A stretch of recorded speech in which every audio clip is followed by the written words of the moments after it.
Hello and welcome back to the Radio Games Club. Today, it's myself, Ryan, Wyatt, and Alex. Hello, Wow. hello. We're here to talk about some games that we played over the holiday period that we had picked out. All of these were Game Pass games that we pulled from our selection buckets, aka just what we wanted to force other people to play for a little bit. And also over the holiday period known as the past week. Yeah, none of the past week, despite it being a full holiday period, we were all very busy, and so for most of us, it was the past week. For once, I think I was more on top of playing these games than the rest of you guys. Yeah, that said, I played probably. Ninja Gaiden 4 as soon as it came out, so that one I was. That was me and quite ahead Bounty of. Star. I was on the train pretty quickly. All right, well, we got a bunch of games to talk about.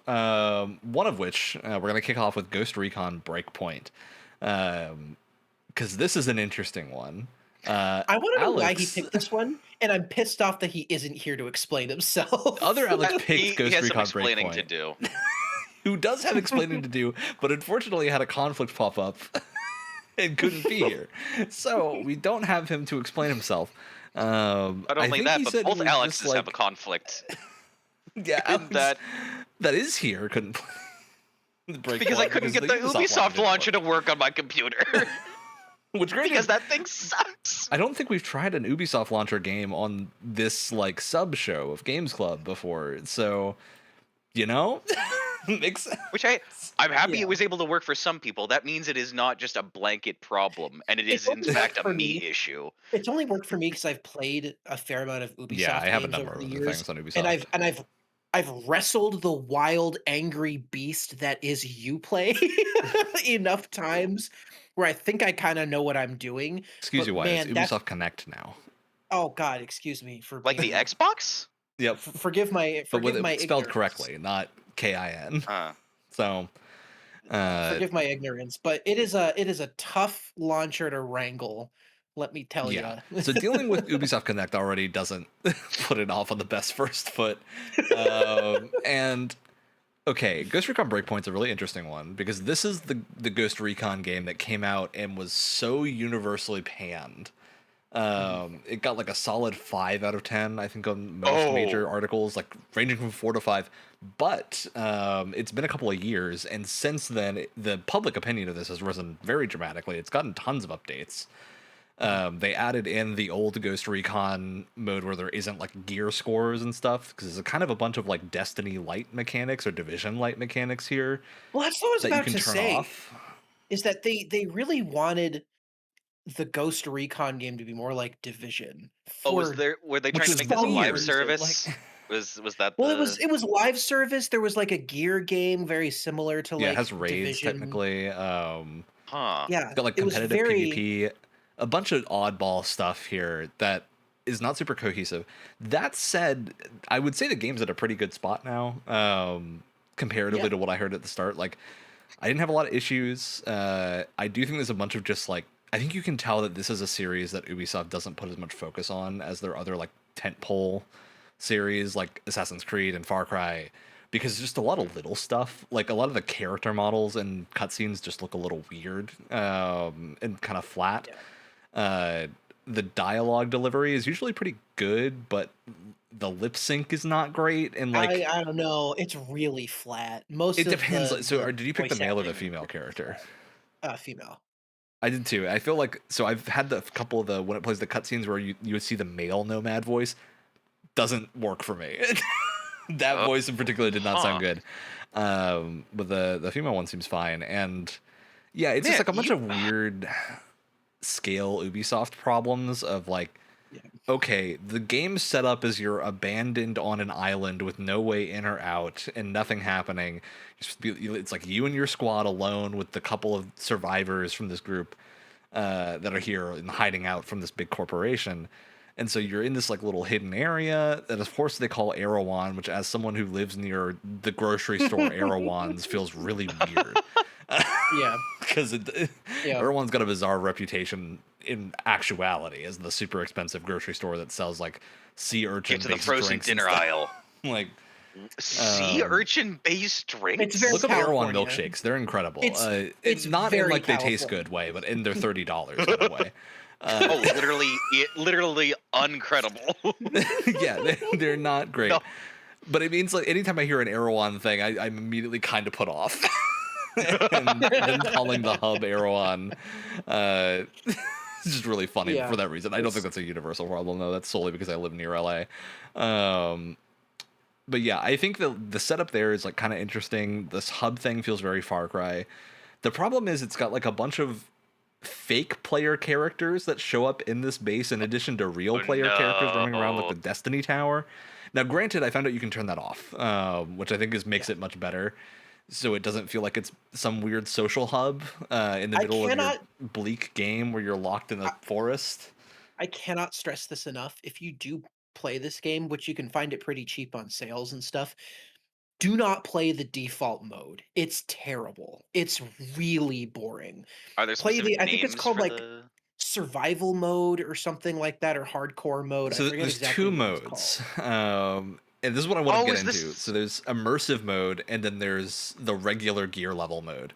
I played a fair bit of both. And the nice thing is you can go back and forth. So it's not like you're locked into one. It's like if you pick immersive, there are restrictions on what you can use, but those are lifted when you go back to the other and vice versa. So it's very cross-compatible. You can play either. You can go back and forth. Some stuff is tied to gear level, which doesn't progress when you play immersive. So you have to play some of the gear level version thing to do some of the activities. It's not like a huge deal, but it does make it so that if you want to do some of those like co-op-y things, you have to do that. And the immersive mode is weird in that it kind of progresses like Far Cry 6, where you have to go like find a weapon somewhere and add it to your like blueprint list to be able to spawn in with it, or you can just take what's on an enemy and use it for a little bit, which is an interesting setup. It's a little more like traditional shooter setup, I would say. And then you have the gear score thing, which is basically full on Division style loot, complete with like affixes and stuff. So there's definitely, I think, I'm not on the side that the gear level's bad, which some people are on. I do actually think the way that they've tuned it now feels fine. Like I'd never had a point where like gear level was affecting what I was doing when I played that mode, but it did mean you play very differently because you replace your weapons super frequently compared to the other mode where you'll be using the same thing until you unlock new stuff. The reason I don't recommend it is that if that's an experience that you want, you can get that in other games that are much better in the Division. Yeah. Yeah. Whereas if you play it if you play it with the immersive mode, it feels so much more like its own thing, and I think it just excels much more in that mode. Yeah, it's more interesting, but it also has the thing of like the other half of this game is this like island freedom progression, and there's a bunch of stances to this. So Breakpoint has a campaign kind of. They have like episodic campaign missions that you can play. It's a riveting story, which is like fine, I would call it. It's not as good as a Far Cry game. It's really just to get you moving around. I don't know. It's pretty like beige is the best way to describe it. I would say it's kind of equivalent to the Division story mode. Like it's it's very military shooter. It's Ubisoft storytelling, which when it's not very specific things, they all kind of the writing and style all kind of feel the same. It's why like Far Cry stands out a bit more because there's a bit more style. Yeah, Far Cry and Assassin's Creed have their own flair, whereas this really doesn't feel like it does. It's so beige. It's so military jargon centered. Which like is part of the point. So I think if that's your thing, you'll probably enjoy it. But I don't think for any of us here that's not really our thing.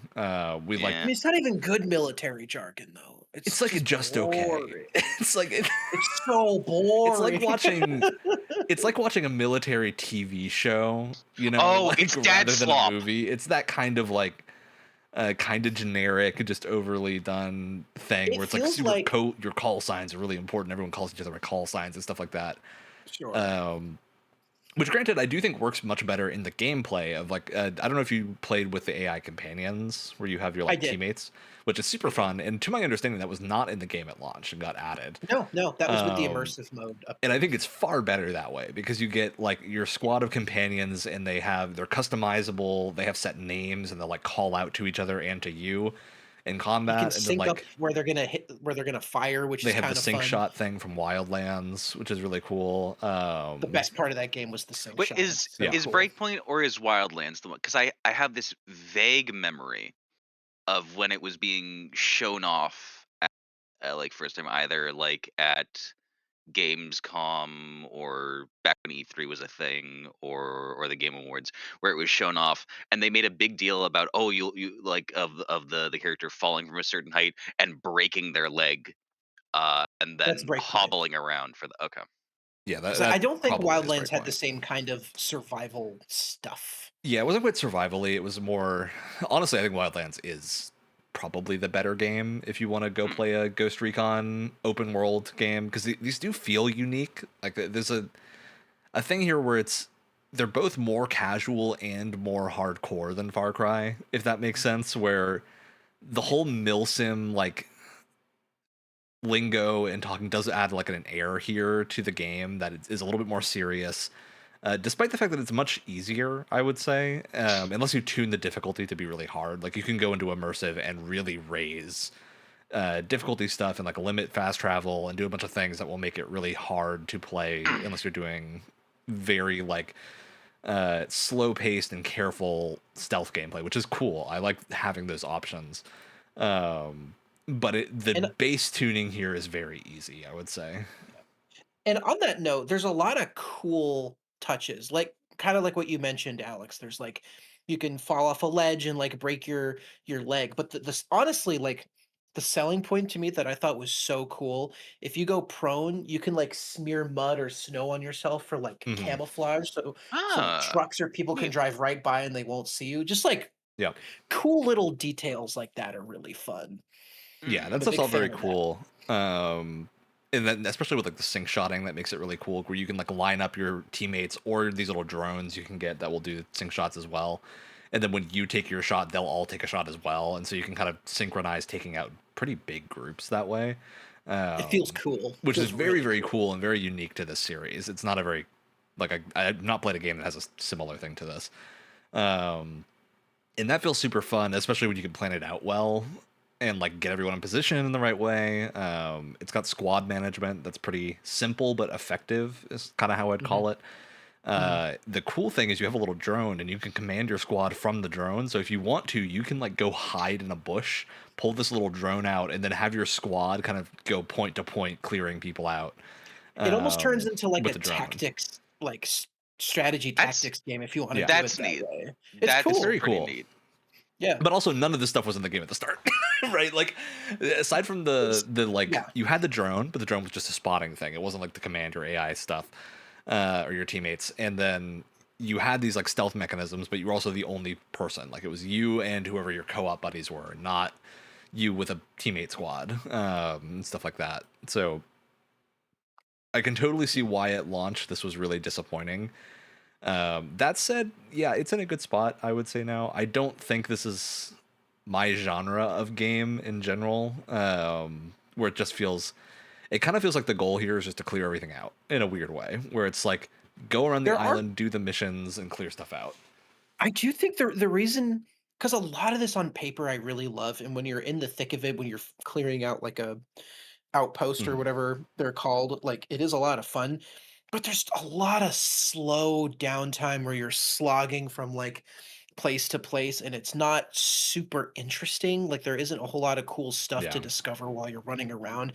And it's not that kind of game, which is fine. I just think if that's what they're going for, I almost wonder if I would have preferred something with almost more of like a Hitman structure where like Hmm. it's large levels that you Mhm. can that provides a sandbox, but it isn't one big open world. I think I would have Yeah. preferred that a lot more. And this is one of the things with like how we do this, where we play these games for an hour to 2 hours generally, sometimes more. Like I think I actually played Breakpoint closer to 4 or 5 hours because I Let was me having work a my relatively good time with it. I'm about 4 hours in. And there's a bunch of stuff with this game that I want to try out, but I also don't want to just like skip over the initial story to get to it because I think it will just autocomplete everything, and I'm like, I feel like I'll just be very confused if Oh. I do that. Hmm. But there's two modes of this game. There's the story mission based mode, and you can swap between them, to my understanding. Um, and when you're doing the story, you're doing these just like simple bespoke missions. that are like basically a cutscene and then a fight happens in a cutscene generally. Mhm. Where you're like some characters are introduced and stuff like that. Very standard Ubisoft stuff. Then there's a mode that's like the conquest mode, I think it is, where it's set like after the story has completed and you are fighting with the outcast to like retake the island and missions that kind of pop up, and do it in a much more like sandboxy way. I honestly think that sounds a lot more fun than the traditional story stuff Oh here. yeah, But because of like how much time we had, I didn't get to try that out. So I think it like if I does. wanted to play this more as like a just kind of like Mountain Bladey game where it's kind of going around finishing objectives and progressing rather than doing a set story, that might be more fun. Yeah, it does feel like it was they took Wildlands, turned it into something completely different, and then tried to duct tape Wildlands back onto it. Like it feels like a square peg that was Hmm. smashed into a round hole and then tried to be mashed into a square peg again. And it all mostly works, but it does feel a bit strange and jumbled because it's trying to be two very different things at the same time. With both of those modes, like there's just some things that aren't going to cross over between the two, and it Yeah. does feel a bit strange. Yeah, and a lot of the feedback I've seen on this game is that it feels very disjointed, and I kind of agree. Where like, especially now, where it's everything's kind of split into these two different modes, the game doesn't really tell you what you should be doing when you're going in. It's like, oh, you've got the chapter 1, chapter 2, and 3. And we recommend doing them in order, but you're gonna see chapter 2 and 3 objectives on the on your map, and then if you accidentally press one, it's gonna play a Oh, cutscene what? from that. And then like so, and granted Oh. they haven't like spoiled anything, but it's just super weird to see these things Okay. pop up and then like take over my screen for a little while I'm trying to do something else. Yeah. Um, and yeah, it's a little bit of a confusingly laid out game. Though there's also just not much like it. Like this Wildlands is kind of the only other thing similar, and I would generally say I think Wildlands is the better game. Only because it's Um, more focused. I but like a that, yeah, lot of the because that's because it's survival stuff. focused. It didn't have most of the survival stuff. It was much more of just like you and your squad. Um, Yeah. yeah, it's interesting. I There think is there's definitely audience for this. But if you're into the mill simi type stuff, there's a video that I recommend. I forget exactly what the channel is, but it's a bunch of war veterans playing the game mhm. together as a squad, and they try and treat it as realistically as possible. And it's actually really cool to see because the game facilitates a lot of that stuff. So it's kind of cool to see people who know what they're doing kind of use the game as a Mhm. vehicle for that. And the fact that it gives you the sandbox to do that sort of thing is actually really interesting. It's kind of what sold me on the game originally when because I had checked it out a little bit before Alex had picked it because I didn't know he was going to pick it obviously. But yeah, interesting stuff if you look at it from that angle. Yeah, it's very interesting setup. Um, yeah. Any other thoughts on Breakpoint, Wyatt? Anything else you want to go over? I I don't think I'm gonna play it that much outside of this podcast because, like I said, there's like bursts of really fun gameplay, but I feel like the open world structure makes it kind of a slog between those moments where I feel like it's not gonna make me want to play it for that much longer. Yeah, and it's also there are some of the open world things that I did enjoy. Like the one of the things that I was wound up doing a bunch of that I thought was just fun to do is blueprint hunting, where you basically get these people that kind of like Mhm. Shadow of Mordor or Shadow of War. You can go like grab a dude and then interrogate them for stuff, and they'll tell you like the location of blueprints, which will then like unlock different guns for you to use and stuff in your immersive loadouts. So doing those and like hunting different areas to find new blueprints and stuff based on what I wanted was very like a cool progression system, that felt very sandboxy. And then one of the things that we haven't talked about yet is there's a bunch of skill system stuff here. You have like kind Oh of yeah. a Far Cry-ish skill tree. It's not super big, but it's got a lot of different stuff, and you've got like perk slots that you have a limited number of these you can equip, and kind of make your own little class almost. And then they also have classes, which you pick one of, that give you a special ability, as well as like a special usable item. So you have like I was playing mostly the Panther, which has like they're like the short range. Basically, I was trying to play this like Metal Gear, so I was playing short range silence pistol most of the time with the class that gives you a smoke bomb you throw down to basically go invisible and escape combat situations. which is very fun. Like they have a bunch of different stuff. So that had like their smoke bomb thing.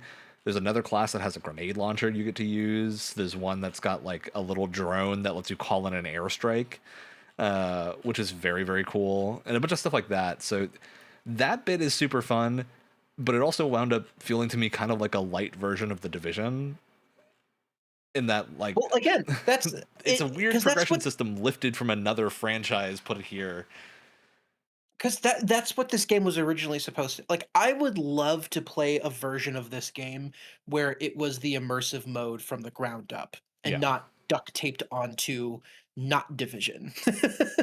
Like that, like a kind of sandboxy squad based mill sim with some light survival mechanics sounds actually kind of cool, and I'd love to check that out, especially in the context of like Ghost Recon and like the Tom Like Clancy drop in, name, drop which is out very co-op too detailed. is very good. Which Ubisoft Which is we never always good at tried. doing that. I would try that before I dropped Hmm. this game completely. I will say, um, yeah, I want to play a version of this that is the immersive mode from the start instead of awkwardly duct taped onto something else. Yeah. It's the biggest problem with the game for sure.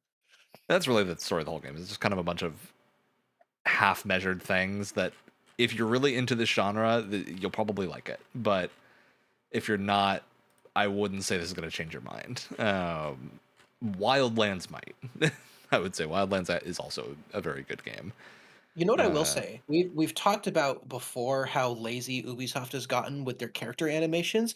Weirdly, they're pretty good here. Like there's a lot of cool little details. Like I loved if you there's no like cover button, but if you mhm. kind of scooch up against a wall enough you go into cover, but if you're running and then you go into a wall, there's like an animation where you like slam your shoulder into the wall. Yeah, And there's a generally, lot of like cool the like feel of the game is quite good. yeah, The there's a lot of cool animations. like there's different types of terrain, and so there's a lot of cool procedural animations that goes along with walking through like really Hmm. deep snow or like kind of more rocky woody terrain and stuff like that. Like the character animations are actually quite well done, I would say. Yeah, for sure. Um, all right, let's move on from Ghost Recon Breakpoint. And I say let's take a jump here over to Keeper. Alex, you want to tell us what Okay. Keeper is? Yeah, sure. So Keeper is a game where you play as some kind of Lighthouse lighthouse. homunculi?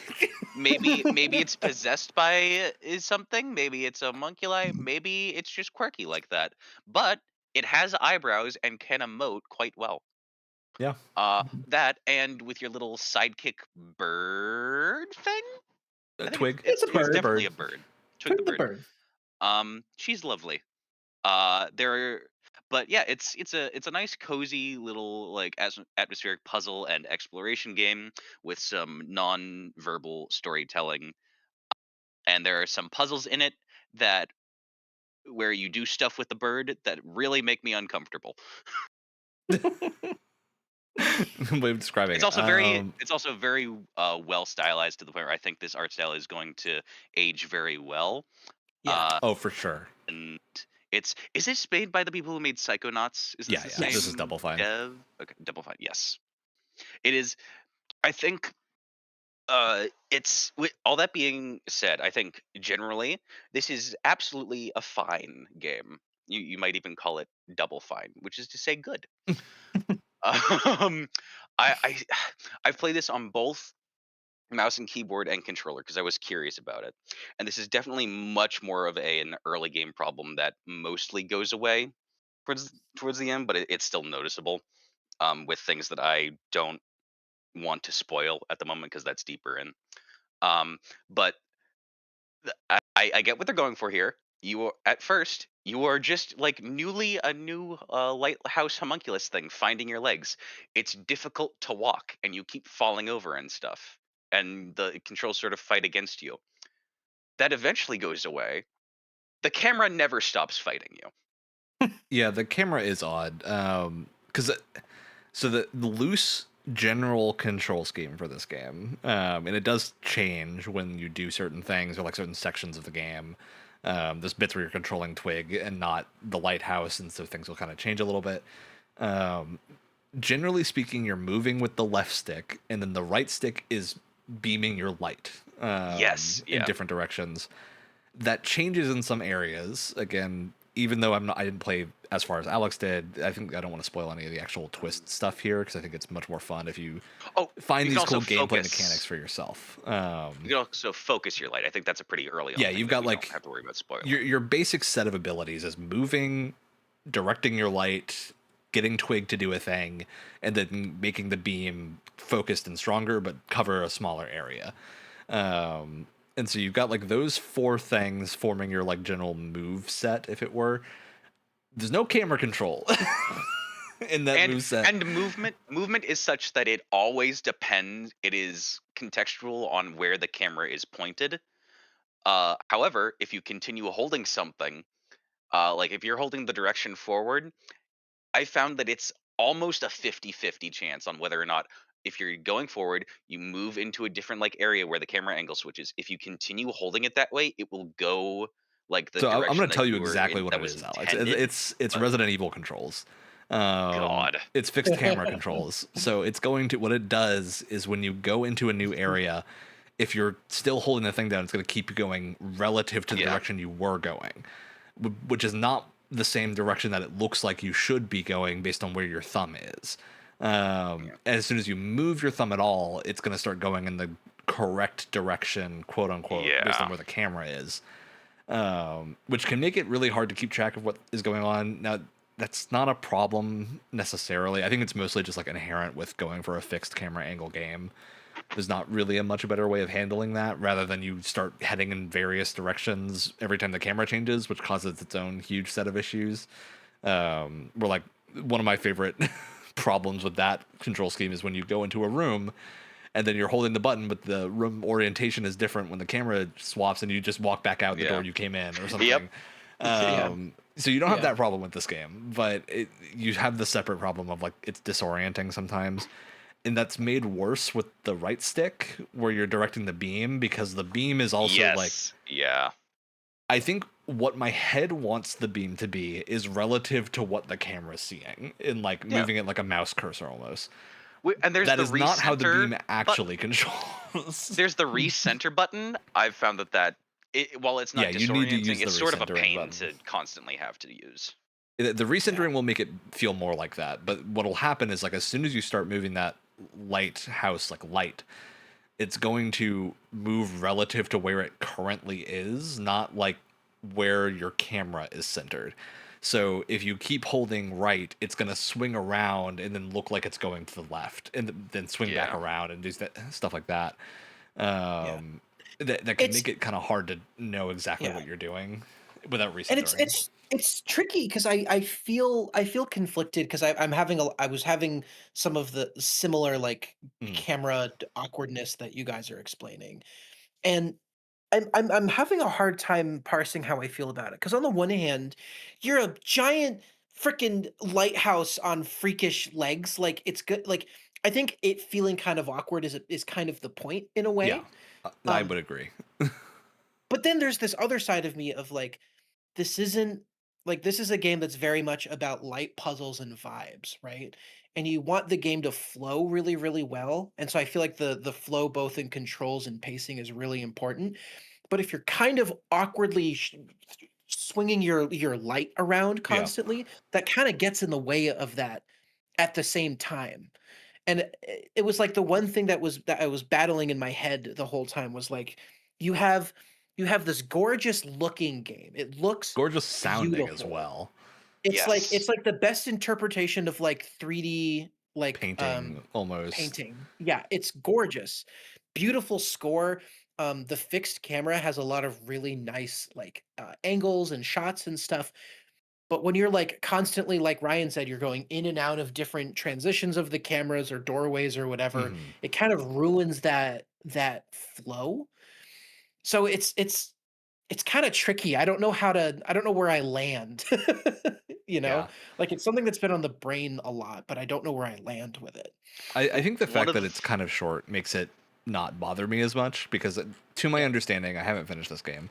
It's roughly 6 to 8 hours long, which seems like a good number for this. So Mhm. I feel like it will be fine. You're not working against it. Like the camera doesn't feel that bad that it really bothers you for a long time. So I think it's mostly just getting used to it is kind of part of the game. Though it does make me wish this game came out on the Wii, bizarrely, because I feel like controlling that light with a Wiimote would honestly have been the best way of doing it. For sure. Bizarre way.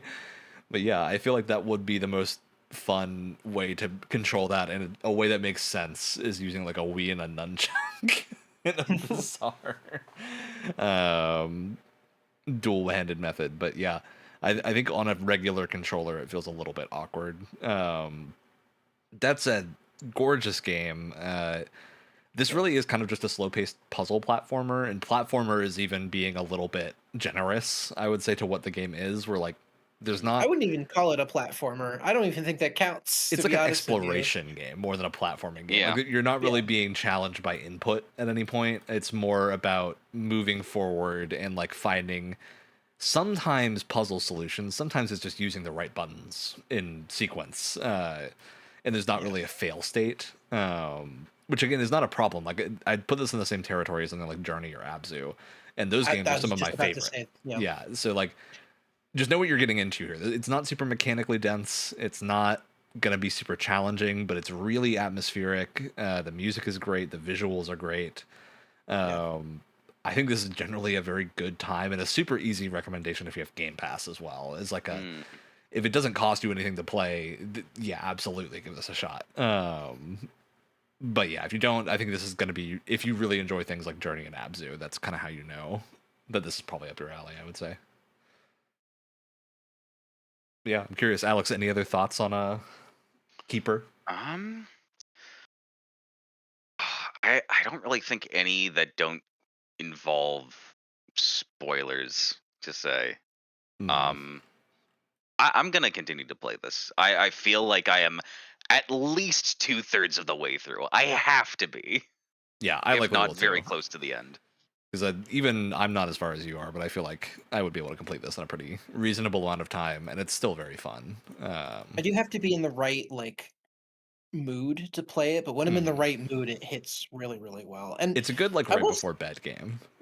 Yeah, yeah. Mm. I will say too, I really respect like obviously I really respect Microsoft for publishing things like this, where it's just like kind of out there. It's not going to be everyone's thing. It's like a little bit more on the niche side.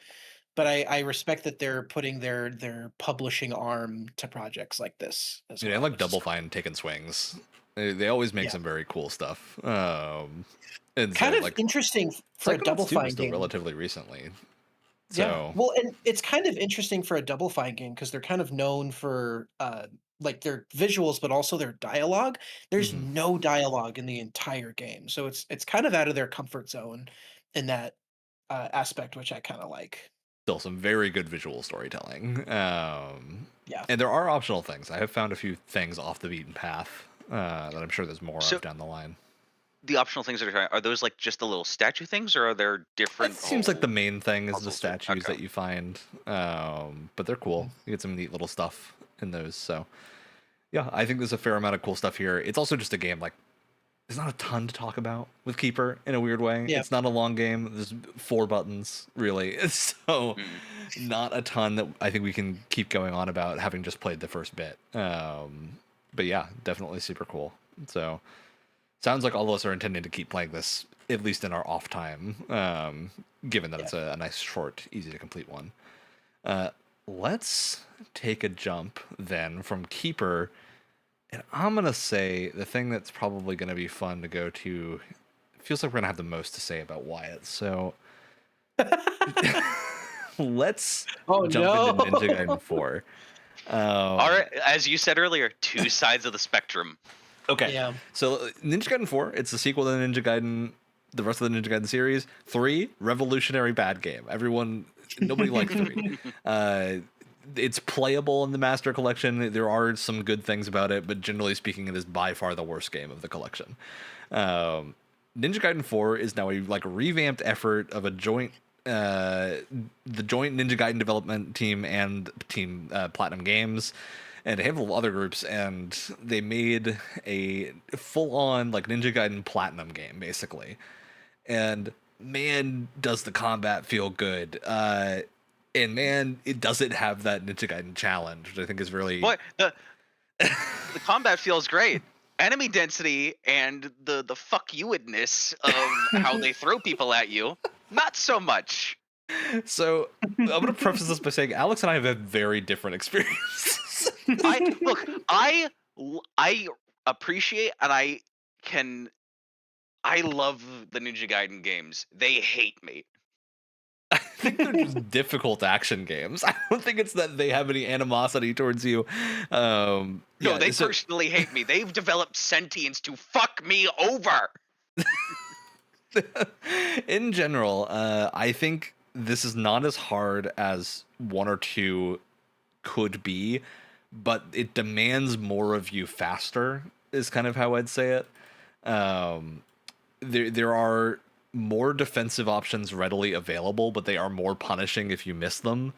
And the game kind of doles out your new abilities and movesets a little bit slowly at the start. So you kind of have to get used to working with a very limited moveset within the first couple of chapters before you start getting more of your like very flashy and very quick moving moves later on.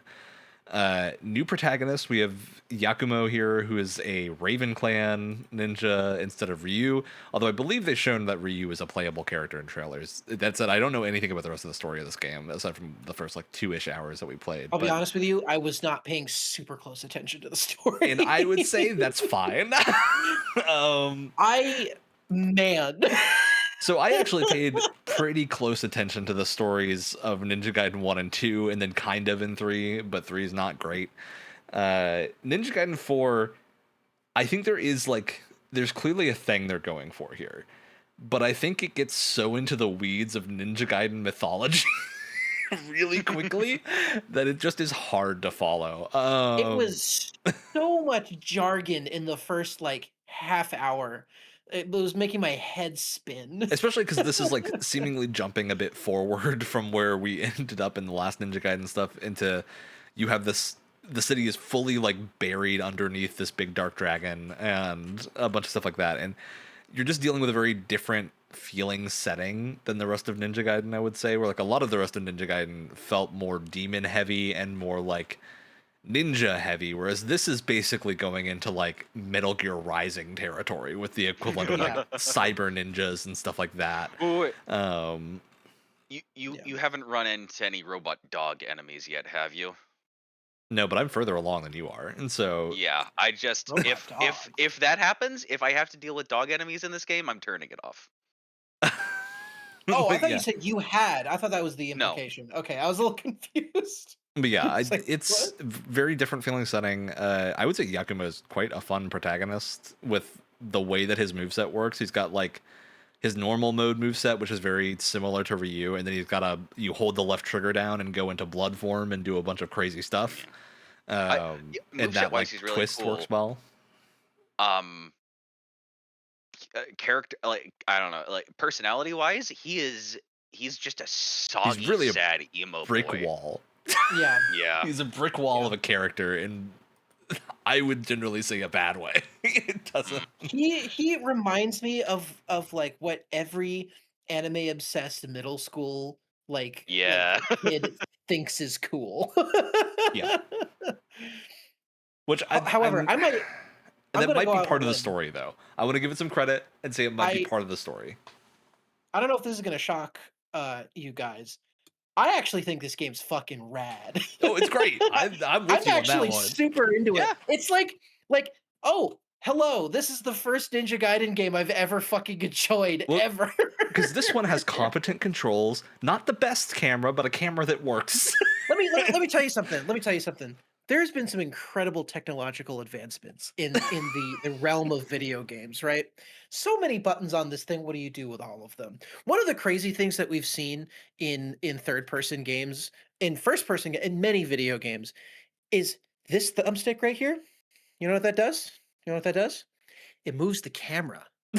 And you can have full control of the camera, so you don't have to rely on some shit fuck camera that's on a track the whole time where you can't see what the fuck is going on. Now you can just have whatever angle you You want. even have the ability to press it in and it locks on. It's I wish that incredible fucking worked. It didn't work for technological me and the achievement. boss.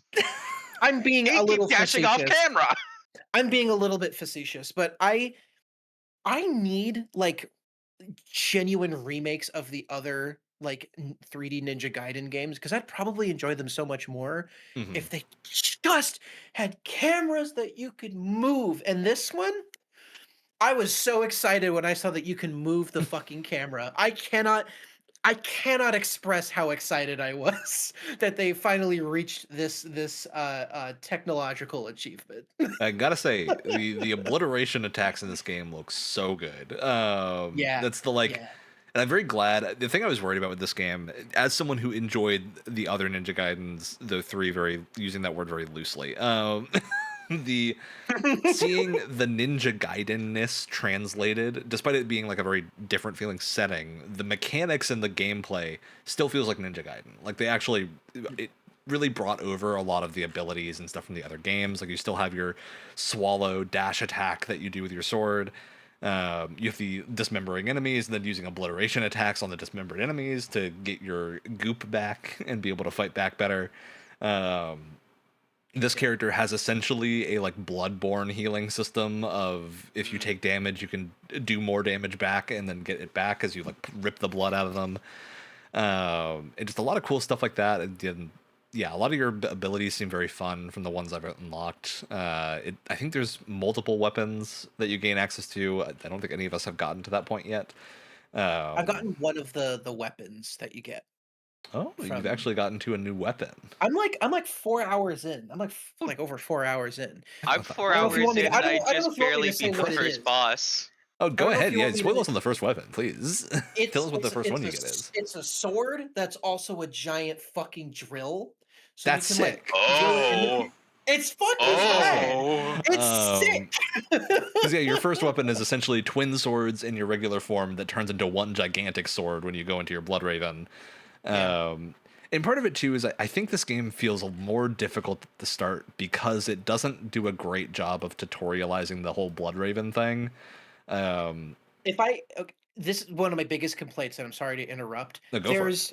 I am still a little bit confused because there's Raven form, but then also later on it's introduced that there's different like kind of forms and they stack on top of each other. Yeah, And so it's kind of confusing. generally what I think it's referring to is moveset wise, as soon as you hold the left trigger down, you are in your Blood Raven moveset if you have the gauge for it. Even if you're in Berserk or your other like stance thing, I think that's how it works. Is because from every time I've tried, it seems consistent with when I do But there's that and then do also- the blocking thing, it works. There's also, I forget what it's called, and I don't know if you've gotten to this point, but there's the thing where you click in both sticks Yeah, and that's that Berserk. activates Yep. Berserk. a different. It was kind of So Berserk is not a different it's two stance. It's just different- like it makes you way stronger, basically, and will allow you to use But the way they automatic describe it- attacks. Yeah. the way they describe it is confusing. So I was like, it's like two different stances or modes, but they can be stacked on top of each other. Like it's a the little... main thing. Don't think of Berserk is not a different mode. It's just basically a huge buff. That's going to make everything you do way better and allow you to access these like ultra kill attacks essentially, where if you hold a Blood Raven move and charge it, it's now going to insta kill rather than just doing a ton of I think damage. what it is- insta kills things. I'm looking at them as state changes, and there's a lot because there's different. Yeah, it stacks like, on top of there's- each other, and there's a bunch. Like there's holding the left trigger, there's clicking in both thumbsticks. I can't remember the name of them. I apologize. But then there's also switching to different weapons that also have their own different moves Yeah, that also mechanical combine with stances. those two different state changes. So it's just, I don't know if this is like standard for the genre, but for me it was like a little bit confusing. It's kind at of standard, but first. Ninja Gaiden has a lot going on very quickly. Most others will kind of ease you into it. And then especially Yakuma with the whole Blood Raven thing. Like when you're playing Ryu in the older games, you do not have an equivalent of Blood Raven. Like that's fully much like a new thing, is that trigger does like a different stance. But it means the combat flows really smoothly once you get into a rhythm with it. but it's hard to pick back up. Like a good example is I played this game a bunch right when it came out, and then I went on holiday and did not have a thing to play it on. So I came back and then played a bunch today, having not played it for a while, and immediately got my butt kicked for like 4 times in a row as I tried to remember the control scheme. Now I'm back up to snuff, but it definitely took a little bit to get used to it again. And there's a bit of a learning curve, more so than most character action stuff. Though I don't think it ever is as like mechanically punishing as Ninja Gaiden 2 and 3 got. Like Ninja Gaiden 3's weird little mechano tank rocket monster thing that just exploded your screen constantly. Nothing near that. I at least understand what is killing me. The only other 2 things that stick out in my mind that I wasn't a huge fan of, the like riding on train rails and stuff is cool, but I feel like the camera's way too fucking close. I don't know if that's just me, but I felt like camera didn't bother me, though. I do think with those sequences, the buttons are a little odd because it tries to stay consistent with your outside of combat stuff, which is like your dodge on your bumper to switch lanes, and then you have your like B button just dash back thing, and then you have your like press in the thumbstick to slide. It just is it's in 3 different corners of the controller, and it doesn't feel super smooth, relatively speaking, when you're like mixing the inputs. My biggest visual problem with the game is I think the UI is laid out fine. I need to be able to turn off that strobing light thing that it does every time there's a loader. Every time it keeps giving me a headache every time I have to go in there. It's a big pain in the ass. Yeah, I also have that for the next game we're going to talk about as well. With that my only other big issue, this is more of a personal thing, and it's partially why I haven't gotten into super kinetic like character action games. Sometimes there's so much stuff going on that it becomes specifically auditory like nightmare. There's like so many screams and explosions and like sword slices where like that's the best part. It becomes like mush. I totally get that. I think it's just a me thing, but I become overstimulated and I need to stop for a bit. Yeah, it is like, very overstimulating. For sure. It's a game that I enjoy playing a lot, but I can only play in short bursts because I get genuinely overstimulated. And it's like I need to take a break. Very understandable. I can't do this. Yeah, it's got a lot of visual noise, a lot of audio noise. Most of it's parsable. But it definitely gets pretty crazy. Well, especially when you do the fucking gate challenges, that can get so out of control. The purgatories get a little crazy. I couldn't even do one of those on the easiest level on easy. I've just been keeping it on easiest because I'm a baby. I'm a baby, and the money that I almost exclusively spend on health potions is precious to me. It is interesting because the balancing of health in this one is tight. I would say compared to the others, there's definitely very tight, especially because it's the same currency used for character upgrades, and the pace at which you get it at the start is not that high, and so you really need to balance like. Is it better that I just try to brute force this section by retrying it, or do I want to spend the money on the healing items to help? Because it definitely, feels like there is a consequence to using those items, and that it's hitting your wallet. And I'm sure that like if you did more of the side quests and stuff, which I've done a decent amount of, I think there's a couple that I might have missed. Which I wasn't expecting side missions. That was kind of a surprise. And the other surprise that I really liked is how explorable, because it is a linear game, but I was kind of surprised at how many little hidden nooks and crannies and like little side paths and chests and stuff, which I liked quite a bit. Yeah, lots to explore and find. And a lot of like little mini challenges that are either combat sequences or like parkour basically that you need to do to get from one area to another. Which it's very fun. I think this game feels pretty different, but also still very much a Ninja Gaiden game. I'm looking forward to where it goes. And this is definitely one of the ones I'm going to keep playing because these character action games are very much up my alley, and there's not very many of them that come out. And Platinum, they just very fun. When they're not doing some weird, when they're not doing a tie-in game, first of all, And when they're not doing some weird live service gobbledygook, they know what they're fucking doing. Yeah, as long as they aren't Babylon's Falling, they're generally hitting Or pretty that- well. Or they tried to do a Korra game that was shit, and they also tried Hey, to I think do that a game was Turtle mildly game. not as bad as people say it was, but also not good. Okay. The Turtles game, though? Kind of great. And the Transformers one, really good. The Transformers, okay. Oh, no, that's fair. The Transformers one was sick. Transformers one one was was- really good. So, yeah, they And you can't have buy a- it anymore, which kind of sucks. They have a mixed record, but sometimes it's really good. And this is one falling on the side of really good, I would say. They're definitely like, this is a challenging game, and be aware of that going in, especially on the harder difficulties. So, Yeah. all right. Do people tend to think they're going to keep playing Ninja Gaiden? In short bursts, because I sometimes get a headache. That's not even a joke. I did get a headache after one like hour-long session. Yeah, understandable. I'm totally get it. going I really like to, it. and after each play session, I will hate myself. I have gotten angry a couple times. That has happened to me. Yeah. Especially sometimes during the gates or specific like side boss encounters. I've gotten pretty like I've started having There's like one one-sided side conversations. ninja in the very first level that killed me so many times. But yeah, you can get, once you start understanding the combat system and get access to multiple things, like Also, your defensive options, much easier. The bastards with the fucking rocket launchers. Oh yeah, those are Fuck priority those target number guys. one. And the guys with the fucking bladed staff with like the blades on each end. Those guys suck. See, whenever those guys show up, I just use the Blood Raven move that puts you midair and then you That's what slam I've down. learned. And That's what I've learned. then they don't matter You anymore. You slammed them down big style? They got is that slammed what down big happened? style. Big boy style. Speaking of getting slammed down big style, let's talk about Bounty Star.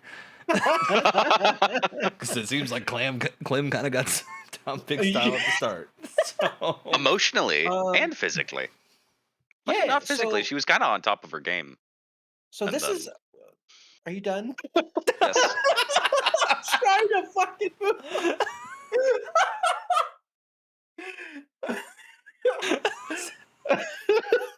sometimes the banter gets away from us. Okay, that was mean. I'm sorry. I'm sorry.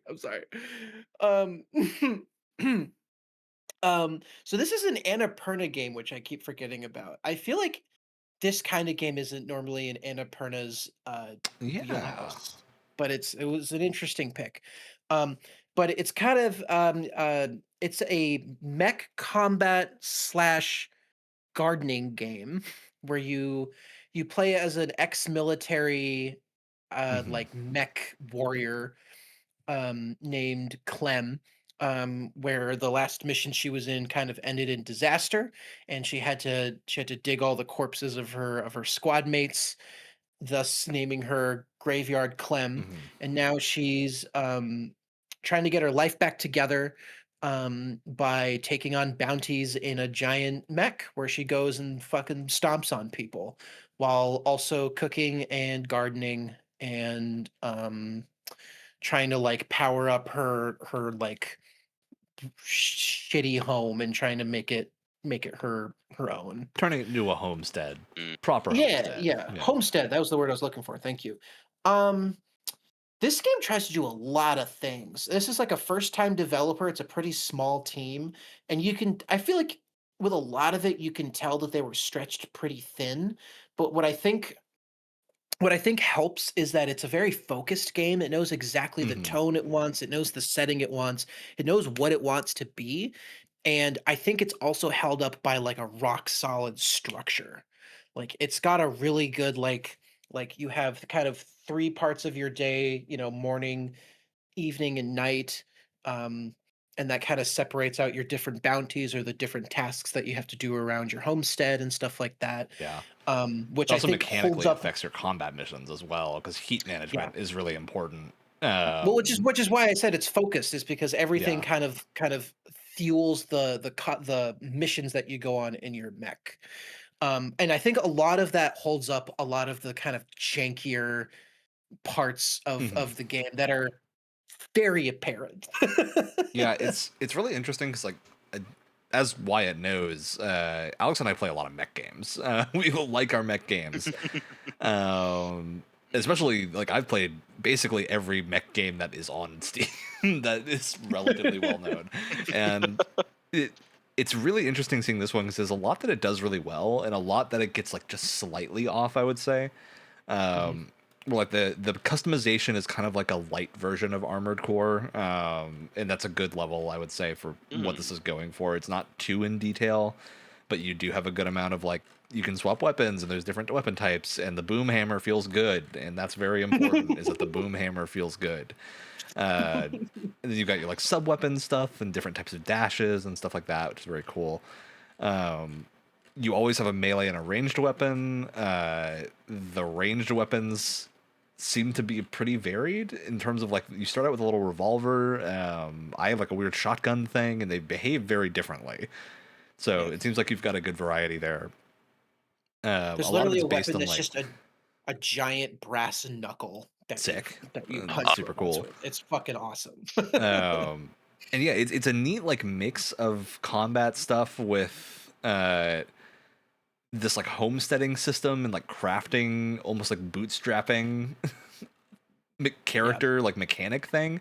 So you're going back and you're, like, making burritos and building your mech out, and occasionally you got to go kick the battery and make sure it has its water to cool down and stuff like that. And it's very, it's like a very light version of a farming sim. You're not dealing with, like, the level of detail that you would be dealing with in Stardew Valley or something similar to that. But it doesn't need that. Again, it's it focused. shouldn't, It knows right? what it needs to be. It has the right level of stuff. And that the voice acting is, like, bizarrely good, I would say. Oh, it's so as good. well. Especially for Clem, which is good because she has a lot of, like, journal entries that she voices, plenty of dialogue. It's, like, more story driven than I was expecting, than I think any of us were expecting. And it's all been pretty good so far. It's good that the voice acting is really good because the character models and the animations range from acceptable to kind of jank and weird looking. Yeah. That said, they combine it with really good direction. Like, all the cutscenes are well directed. And The great camera music. work is really good. Great music. Yeah, great music. So, like, I would say it's just over the hill of being good, right? Like, but there's definitely, if your tolerance for jank is very low, I think you're gonna notice it a lot with this game. That said, if you're like, I think Wyatt and I are, where the vibe is more, if they succeeded the vibe, you don't care about the jank as much. It's gonna be a great time. Yeah, they passed that. I unfortunately care about the jank to some degree. To a degree enough to where this has been bothering me. It's just interesting with this one because there are, like, certain things that feel odd in a way that I think would be pretty fixable, but just didn't get fixed. Like, a lot of the, like, rattling animations on your mech look really weird, where the armor plates will rattle, but it's only some of them, and they rattle way too much. Like, they start. Yeah, it's like the cuffs around the hands and the legs. It was like they almost rotate, like bum, bum, bum, bum, bum, bum, bum, bum. Yeah. And I think, again, it all lends to it feeling like this was, like, just a hair or two out of scope for the team. Like, it feels like pre-production was really, really strong and focused, and then production didn't completely fall apart, but it felt like we just don't have enough people for the kind of project that we're doing.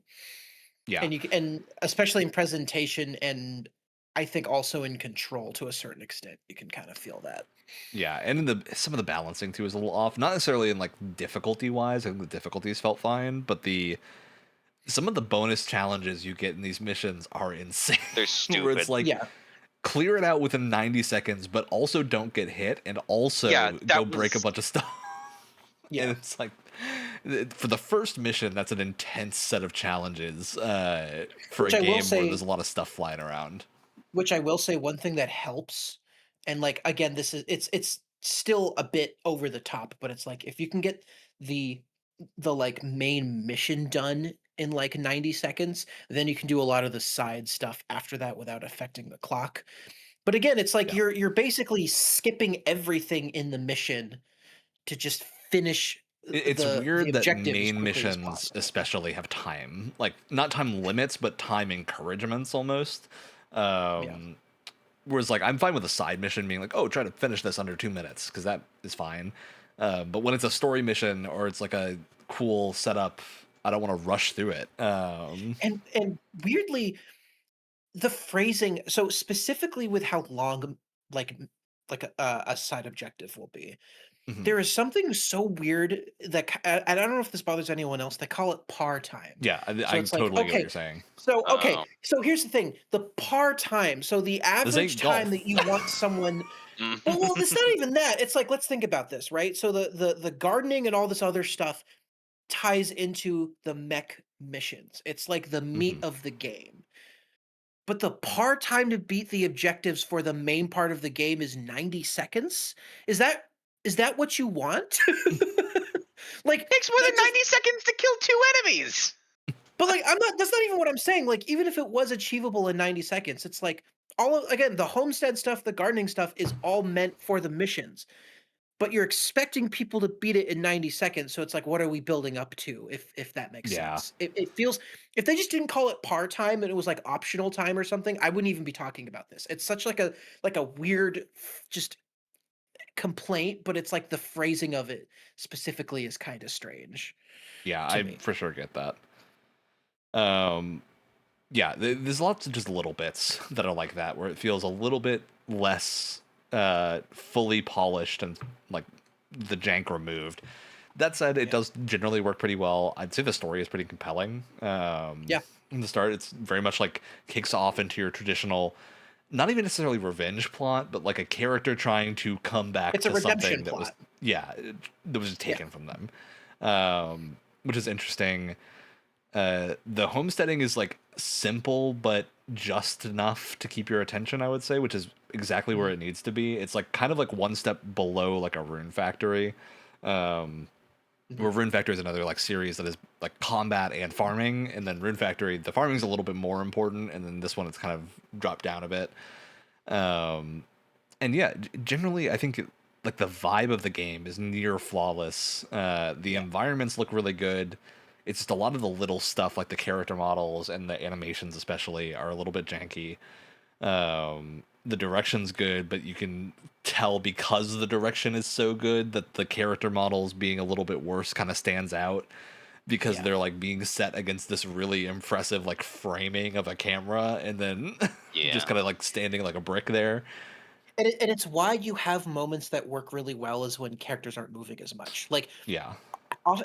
after story-centered missions, you'll get moments where Clem is, like the mech is open and she's, like, dangling her legs outside and just kind of sitting on it while she's writing in her journal, and the way that the shot is framed and everything, it looks great Oh, because there's a lot of minimalist movement going on. As soon as there's Mhm. more complex animations is when it kind of falls apart, but it really does a good job at, like, the subtle, like, kinda quieter moments is where it Yeah. really shines, I think.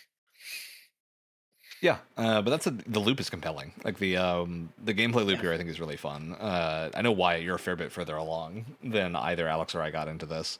Yeah. Um, Yeah, there's a lot I like how water is the central resource, and it helps you, like, you water your crops with it, obviously, but you also have to keep track of a generator that's hydro powered, and you also have to, um, connect or disconnect certain things that are connected to the mhm. generator because it doesn't have enough batteries to go around, but you can upgrade that, of course, if you want to. It's well considered. Like I said, it's streamlined. It's not any more complicated than it has to be. It does exactly what it needs to kind of have downtime between missions and to help support and kind of upgrade your mech for Mhm. those missions. It's like kind of exactly where it needs to be Yeah. in that regard. One thing I will say, um, Clem, the human, has the same tank controls as the mech that yeah. she's in, And very and similar it does feel posture as weird. well. Yeah, Mhm. it does feel weird, and sometimes when you're navigating, like, the small hallways of, like, the house that you're in, it gets a Mhm. little bit janky when, like, you just want her to walk backwards and she has to turn 180 degrees while still She really walking has to and like then walk full backwards. 180 walk in a Yeah. Yeah. circle to go I back. It seems like they got the movement for the mech first and then just copy and pasted a lot of Yeah. that for Clem, which is a fine way to do things if you're a first-time studio with not a lot of resources. It is a bit strange, It's though. noticeable. Yeah. Yeah. Yeah, for sure. Like it's not that it feels particularly bad, but it's definitely noticeable. It feels dated, I would say. Like it definitely feels kind of like PS3 era. I would sort of Yeah. socket it It's a as. low stress area, so it's not that big of a deal, but it is again, the vibes kind of lessen a little bit when it becomes more noticeable. Yeah. But otherwise, I think generally speaking, had a really good time with this one. This is the one I think I played the least of because I had to play it right before.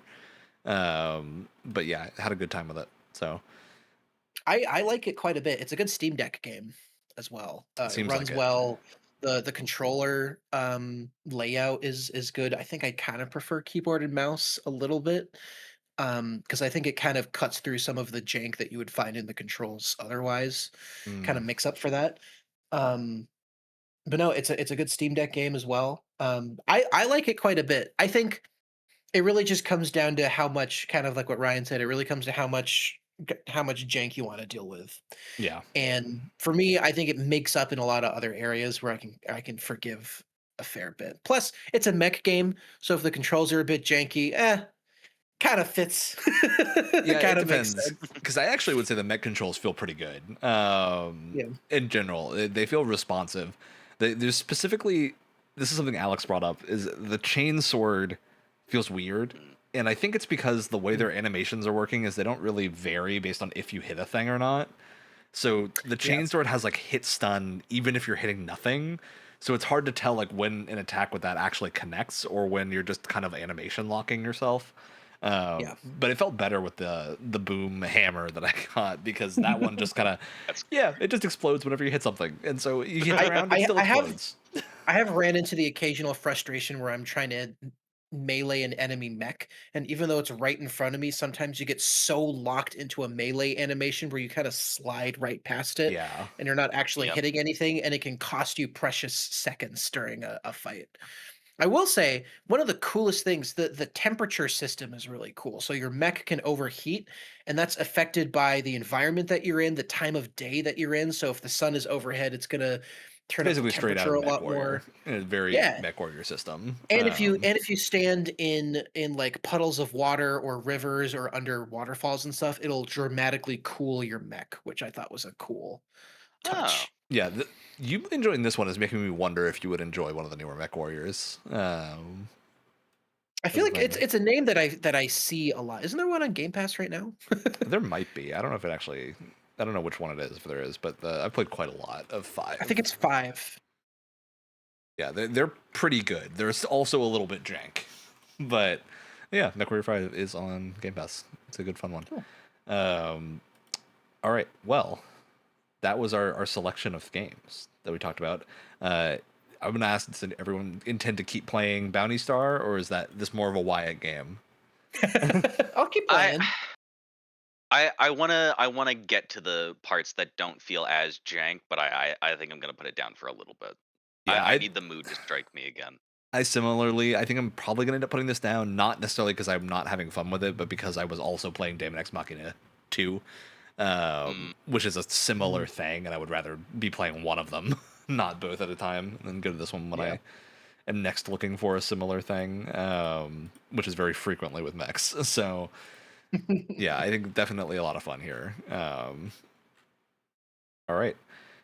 You might have noticed we didn't pick games this time because we're trying out a new thing for the next round of this, and uh, that we're picking one game, and we're all going to play a more significant portion of that one to do kind of a mini full version of our Games Club episodes dedicated to single games. We're not going to be necessarily finishing this. Some of us might, but it's going to depend on when we actually do this and like how much everyone's enjoying the game. So we're playing Tainted Grail: Fall of Avalon, hell yeah. a scrolls-like RPG. So Wyatt, you got to get over your G hang-ups quick and Ah, enjoy some scrolls-like adventuring.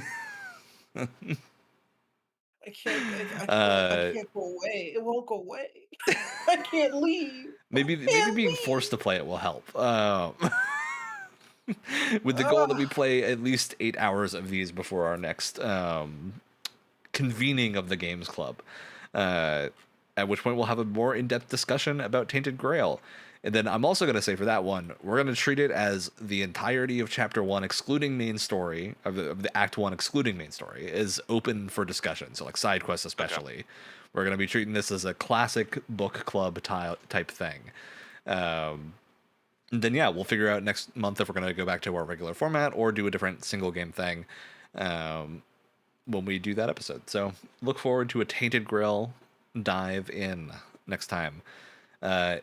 All right, time for shoutouts, gang. I'll start. Started playing a game that's been on my backlog for a little bit, and it was late one night. I had the Steam Deck in bed, and I didn't know what I want to play, and I was like, fuck it, why not? So I started checking out Raven's Watch. Hell yeah. Which is the best way to describe it is if a MOBA had a roguelike like update or something. It kind of feels a lot like a MOBA. It's like top down, kind of open-ended-ish map. You pick a character that has like a wide range of skills. You're running around, you're gaining XP to get new abilities, you're buying pieces of gear and stuff like that. You're doing little side quests. And you have 3 days, and there's also like a day and night cycle that helps delineate that, and then you have to go fight a boss. And the cool thing is during the night, sometimes some of the enemies kind of change, the environment changes a little bit, or like the character you're playing as will change.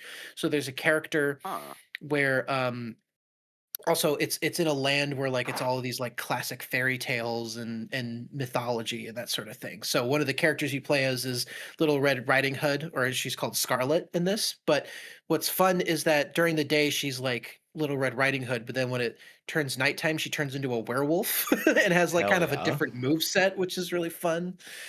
You can also play as the Pied Piper, who like shoots, he like plays his flute and shoots notes at enemies, but he can also send exploding rats at people, which is kind of sick.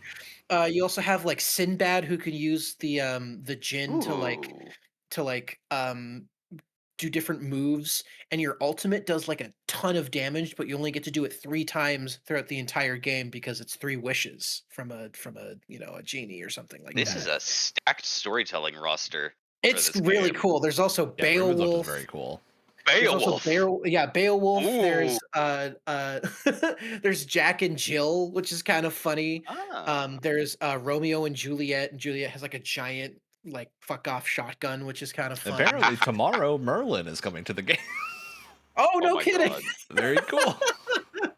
Yeah, super cool game. It doesn't have a lot of meta progression. It's more of a rogue light than a rogue like. Or no, it's more of a rogue like than a light. It's yeah. So the only way to get through the game is just you have to get good, which I'm not as much of a fan of personally, but there is some kind of horizontal progression in the sense that you can unlock higher rarities of different like boons and stuff like that. So yeah, so there's a more little like bit of progression in terms of progression than yeah stuff. Very cool. All right, Alex, you got something? God, I wish I had my camera for this. I am shouting out one of the birthday presents that finally arrived because of mail delays. Oh my goodness, my Good old first mail delays. my first set of like really nice non-plastic dice. These are glass. And they're beautiful. I would be terrified to roll them. Oh my lord! You gotta make sure not to roll those on a glass table. Jeez. Oh no, I have my very nice box with treated leather and wood from. Oh god, where is it from? I'll remember the company, but it also comes with one of those, and it's nice because they're always cold to the touch because I have very warm, sweaty hands. Very cool. All right, fun dice set. For mine, I'm gonna shout out a little game called Vital Shell, which is a very cheap indie survivor-like game that is essentially like a PS1 or Dreamcast inspired robot mech arena shooter survivor like thing. Threw a lot Super of cool. buzzwords The at me. aesthetic is wild. I think it looks great. It's very, very nostalgic for that area of stuff. I mean, you have to show Brett this. He will Oh, salivate he's aware. he will salivate at anything vaguely PS1 coded. It's a very quickly completable survivor like thing. There's not a ton of like long-term progression here. There's like a big, but the super cute thing is the unlocks is the game manual. So there's a little manual that's basically a like PS1 menu that you rotate through, and you have like the options. Then you rotate to playing the game. You have like your setting of what your stuff is out of combat, and then you have the manual, which will open up a couple of lists of like what each item does, and then how to unlock new things. It's super cute, a very well put together thing. And for just a couple bucks, very, very heavily recommended. It's $5 right now. So that's so cute. The demo on Steam is called the demo disc. That's so cute. Hell yeah. Developer Marvin Wizard absolutely knew what they were going for with the the whole vibe here is very much like basically you just pulled this out of a Dreamcast and have thrown it into your PC. So yeah, I think it's very, very fun and great for $5. All right, that's the end of the show. We're going to catch you all next time. I don't know what yet. We probably the Fantasy League stuff is coming up in a couple weeks. Oh, boy. So, I've been compiling a list of stuff that I want. Yeah, you got to get ready for the draft. Yeah. Well, I also have to get ready to be publicly embarrassed when we show people the state of my 2025. I wonder what the punishments will be.